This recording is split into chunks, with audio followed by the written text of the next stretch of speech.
What's going on, everybody? It's your boy Payne. Welcome back to another Street Fighter Duel video. In this video, guys, we're going to be covering something fairly important that a lot of people don't know about, and that is every single stat this game has to offer for your characters. Now, why is this important? I want to educate you guys because in the future, when SSS gear comes out and other gear follows, you're going to have to understand what is actually best stats-wise for the characters you plan to use. So what we're going to do, guys, is I'm going to show you where to find the stats sheet, what each stat does. We're going to go over each one of those, and we're going to talk about how those stats are affected in terms of what affects those stats and what helps those stats grow, and what you're not seeing in your skill kits that actually show those stats differently when you're on the battlefield. So let's get into it without further ado, guys. So the first thing I want to talk about is where do you find the stats. So if you go to your fighter, there's going to be every fighter listed available here, right? So what you're going to want to do is click into the promote section and go to this page here, and you're going to notice right beside your level there's a couple simple stats here, but you actually want to click the exclamation point. Now what this does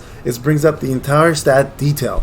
Now what I'm going to do, guys, I'm going to go over every single stat with you so you understand what each one does, and I'll give you a full explanation of how it works. And then what we're going to talk about is how these stats are derived and what affects these stats and what doesn't, and what you should be looking out for on the battlefield based on skill kits, essentially, right? So let's talk about the simple one. Everybody knows what HP is. That is health points, the amount of damage the fighter can sustain. When the HP is reduced to 0, the fighter is knocked out. Everybody gets that. That is base understanding of any RPG game. Defense, damage, reduced damage taken. Now this is not all damage sources, guys. Keep that in mind. There's a whole other section for all damage sources. Defense usually refers to physical damage or some form of damage that isn't raw or true. Okay, so keep that in mind. Speed. Now this one's very important. We're going to do a whole brand new speed video and touch on this specific stat on its own because it is going to make or break a lot of your team compositions, especially for PvE and PvP when you're fighting fast units like Zangief or Chun-Li. So what speed does is it affects the order of normal attacks and the order in which supers and combos are used in auto mode, which is extremely important because most of us will play auto mode eventually. Some of us do manual. The side that makes the first attack fills their super combo gauge by 300, and I keep telling you guys in every other past video that speed is king, and this is why I'm mentioning it. This is where you find it. We'll talk more about how these stats are derived shortly once I'm done this. Alright, going over to pressure. Now a lot of people see the stat and they don't understand what it is. Now what this is damage that is still dealt when an enemy dodges an attack. So for example, if an enemy dodges an attack, if you had 0%, they take 0 damage. But you have 76%, so out of everything they dodge, you still commit 76% of your damage on that unit, especially if it's a multi-attack. They usually will dodge a full attack once, but the multi-attack will commit 76% of the rest of the damage on that unit. So that's how that works. Alright, now going over to dodge. They go hand in hand, right? Increases a fighter's dodge chance. Dodging allows a fighter to ignore a single attack. That does not always mean multi-attacks, guys. Multi-attacks, if someone does 8 attacks, for example, you'll dodge 1 for sure based on your percentage, but the other ones have a chance to hit. But the 42% applies to each of those hits, right? So you have RNG chance to dodge, 42% chance of all 8 hits. All right, moving over to crit rate.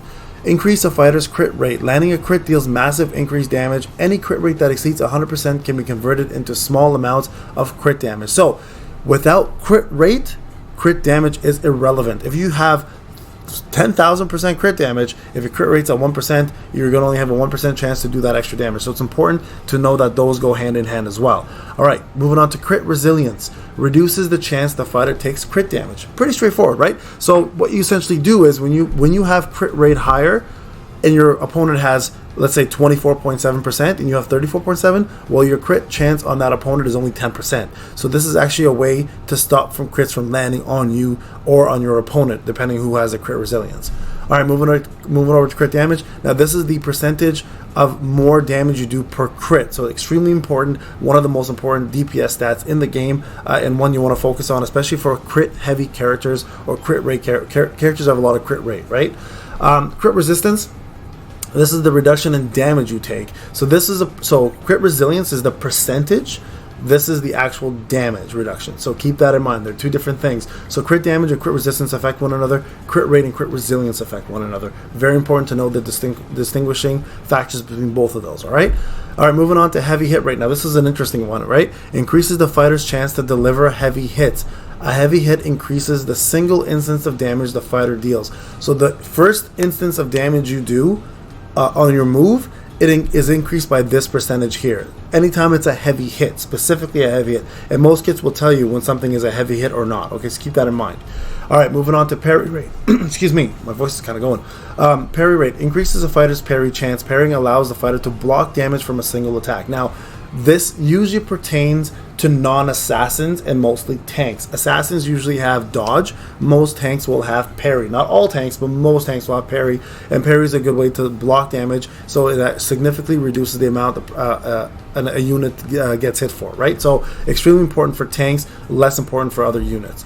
All right, going over to damage bonus. Just a straight damage percentage on all of the damage you do. Probably the best damage dealing stat in the game outside of crit damage. This is a raw damage increase to any of your moves or any of the skills that you have. All right, moving over to damage reduction. Reduces the full damage taken by a certain percentage. So this is all damage coming in. You reduce it by, for this example, 39.6%. So if someone's doing like 800%, for example, you can reduce that by 39.6%. For example, like using Bison, right? Okay, moving on to effect accuracy. Increases the fighter's ability to apply status effects. This is debuffs. So burn, poison, thunder, whatever, soul, weaken, etc. Those are all debuffs. Effect accuracy, the higher percentage you have, the higher percentage you will land those on the opponent. Effect resist is the complete opposite. This is actually resisting those status effects. So again, these work in tandem to one another. Effect accuracy increases, effect resistance decreases. So keep that in mind. Control insight increases duration of the fighter's control effects. Now, not all characters have this. Characters like Rose have control. So you want to look at her kit. Anything that has a control effect on it, this will increase the duration, so how long it lasts. And this control resilience was actually decrease the duration. So again, very similar to effect accuracy and effect resistance. All right, energy efficiency. As long as a fighter with energy efficiency survives, including the tag fighter, so if you have a tag fighter with energy efficiency, the team's super combo gauge will fill faster. All right, so characters that fill energy gauge, super combos faster are energy efficient. You can see it in their stats when you look at it. Lifesteal rate. Recovers HP when attacking. Recovers the equivalent of damage times lifesteal rate. So the amount of damage, it's a formulation. So it's damage times lifesteal, and that's how much you get back based on the percentage that you have here. So for example, if it's your damage is 100 times 20% lifesteal, well, you'll take back 20 health per hit. That's how that works. Recovery rate increases healing effects received by the fighter. So this actually will affect your lifesteal rate as well by a little bit. But this also means how much healing you can receive. So if you're at 0, you get the base healing amount that that person offers, but if you have 100%, you can double the healing the person offers. Healing rate is the effect applied by the fighter. So this is actually for healers. So Elena, Rose, etc. It's the amount of percentage extra healing they will do with their moves. And then there's two unique ones here specifically for PvP. That's PvP damage bonus and PvP damage reduction. Pretty straightforward. These will probably have set gears that will come out in the future for PvP content. We currently don't have any right now in place, but keep in mind it is something that's coming. That's why they have it here.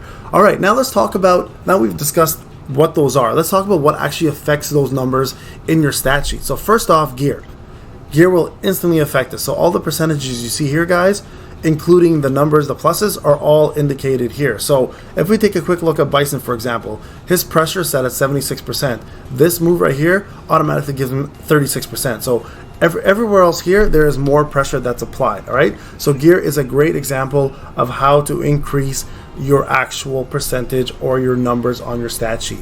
The other thing is going to be your fighting spirit. So these percentages here are all indicated in the stat sheet. So keep in mind, the higher your fighting spirit, whether you like the effects or not, the stats will increase and will be identified on your stat sheet. So very important, guys, if you're a main character specifically, to get them to 40 eventually if you possibly can, just for the stats alone, all right? And then also another thing that affects you is your martial. Based on what martial you put into here, so for example, pressure's right there, it will change. So I'll show you for an example here. We have 76% pressure. If I remove this right here and change it to, let's just say, broken formation, my 76% will now be reduced. So if I go back to my stat sheet, that's what this one. Oh, this one also has pressure. Bad example. Let's go. Let's pick another one without pressure. Let's go to Echo. I don't think Echo has pressure. So if you look now, my pressure has gone down to 69%. So as you can see here, martial will affect your stats. So that's a great way of figuring out how to min-max your stats based on your martial. Okay, so extremely important, guys, to keep that in mind. Now, what you don't know, though, is where your skills affect you. Okay, so I'm going to use a prime example here of B. Zangief. So let's go to B. Zangief. Oh, sorry, and your vehicles affect your stats as well. So all of these extra stats here will be affected into your, will be counted into your stat sheet as well too. So your vehicles do affect it. So I'm going to go quickly to B. Zangief here, okay? Now, he's a unique example because if we look at his stat sheet, let's go back to his stats, equipment. Speed, he's the fastest character in the game, but if you were to look at his stat sheets, it's just at 129, right? And that's not even base. That's coming off an extra 13 from the actual Fighting Soul Fast Chan. So the Fighting Souls will affect it, like we mentioned, right? So if I reduce this, it'll actually reduce his speed as well. But what makes him the fastest character is his actual speed. It's his skills. So if you look at his skills, guys, right? His super alone gains 20% speed for 8 seconds. That instantly boosts you right there. His passive, right away, as soon as you get into the battle, increases speed for 10% at the start, or sorry, by 10 at the start of the battle. When the battle begins, each point of extra speed granted, reduces his damage reduction. So these are things you don't see. When the battle begins, the fighter gains 50 speed for 8 seconds. These are stats you are not seeing until you get into battle. So let's just go into battle for a second, and I'll just show you what I mean. If you look at Zangief right here, speed is 179, not 129. Now the reason why that is, his passive gave an extra 50 speed, so you go 129 plus 50. So keep in mind, just because your character shows slow on the stat sheet, or the character shows less attack, etc., read the skill, because the skill does matter and will make a difference. So guys, in the future, when you see new content coming out with new gear, keep in mind that gear will eventually be SSS and will affect everything else differently, because there'll be more stats added onto that gear, as well as different relics and stuff that you can use in order to increase your speed. So for example, fast chan or martial, etc., right? So very important, guys, to keep fighting souls in mind. I call them relics, they're fighting souls, when you are doing that. So that's how this works. Take a look at your stat sheet, guys, figure out what you need from there and how to increase and best use your characters from that point on. Hope this video helped you guys. Enjoy the rest of your night. I'll talk soon. Take care.